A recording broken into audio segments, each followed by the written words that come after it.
Ajude nosso canal. Se inscreva, deixe seu like e compartilhe o vídeo. Senhor presidente Zalci Lucas, antes de mais nada eu quero agradecer a compreensão dos colegas respeitosos, senadores pela ordem Zequinha e Paulo Rocha, que entenderam o motivo de pedir, pois vossas excelências estavam na minha frente de inscrição. O presidente do Senado, Davi Alcolumbre, pediu uma reunião urgente comigo agora, assunto diabetes, e eu vou lá prazerosamente. Brasileiros e brasileiras, nossos únicos patrões, eu aqui hoje subo à tribuna como empregado público que sou e peço à pátria amada a atenção. Se prepare. Aqui, toda a nação hoje vai ter a certeza da isenção no comportamento do empregado público Jorge Cajuru, representando com orgulho e gratidão o estado de Goiás. Tenho repetido aos meus caros colegas senadores e senadoras que construí a minha vida pública pautando a transparência. Todas as minhas convicções se assentam sobre o pilar de que a vida pública, em todos os seus matizes, tem que ser verdadeiramente pública. Público, do latim publicus, é um adjetivo que permite qualificar aquilo que é manifesto, notório, sabido ou visto por todos. É aquilo que pertence a toda a sociedade e que é comum ao povo.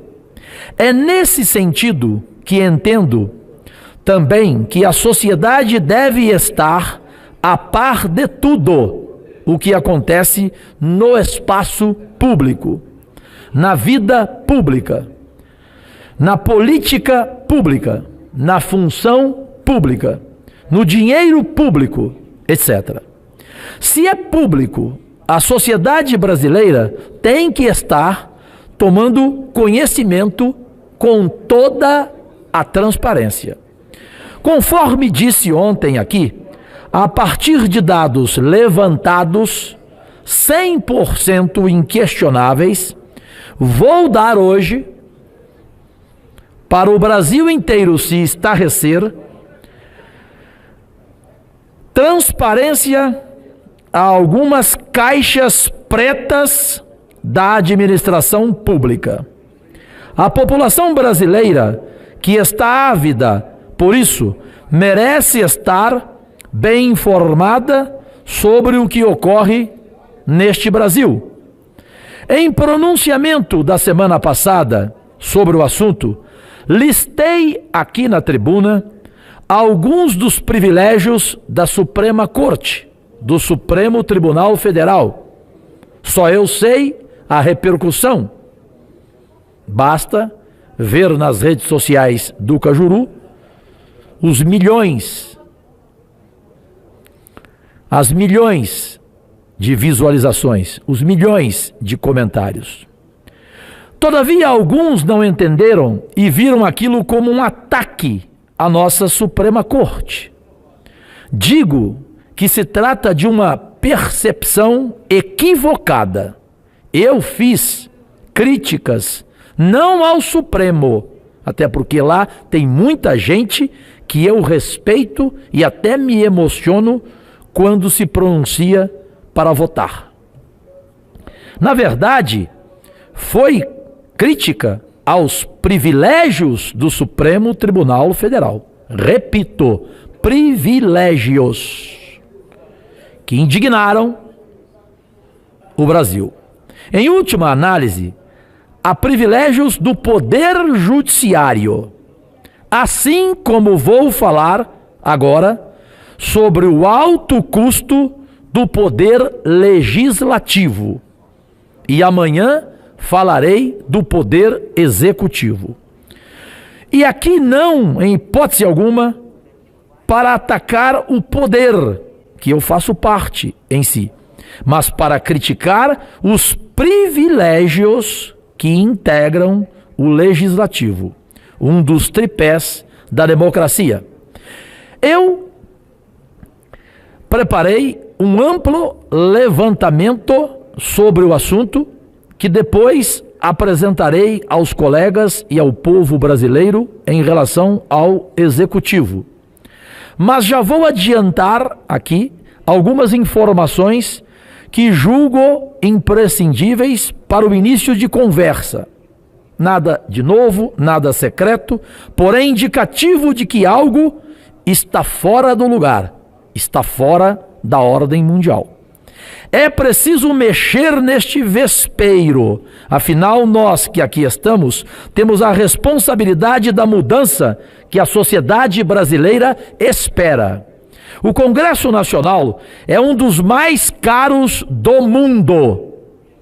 Na vice-liderança, atrás estamos dos Estados Unidos. Lá o orçamento do Congresso é 4 vezes maior do que o nosso no Brasil. Só que o PIB americano é mais de 10 vezes superior ao PIB brasileiro. Reduzir o número de parlamentares ou reduzir o orçamento do Congresso, vamos aqui particularizar, falar um pouco da nossa casa, para darmos o exemplo e para mostrar que eu em nenhum momento fui revanchista. Quero falar de todos os poderes.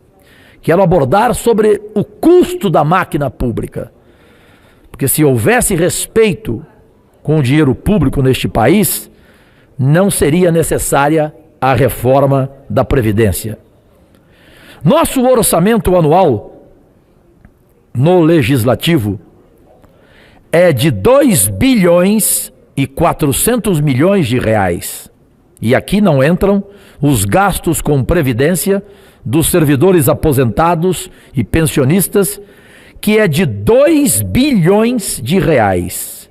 Um número interessante quando se fala de reforma da Previdência.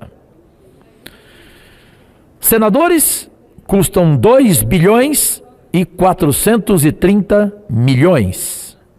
Na Câmara, o orçamento anual chega a 4 bilhões e 300 milhões de reais, excluindo também quase 2 bilhões de reais com os gastos de aposentadorias. A Câmara, então, custa 4 bilhões 360 milhões e 500 mil reais, no caso, os 513 deputados federais.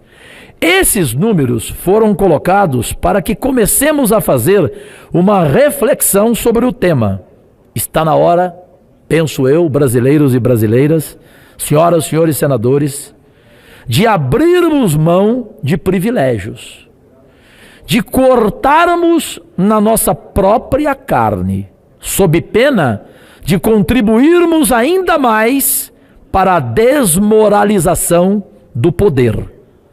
Para não perdermos o hábito, trago para finalizar, não antes informando que o executivo custa 3 trilhões de reais, e amanhã aqui trarei todos os números. Concluo com uma frase que só pode ser de Deus: as palavras convencem, os exemplos arrastam. Agradecidíssimo.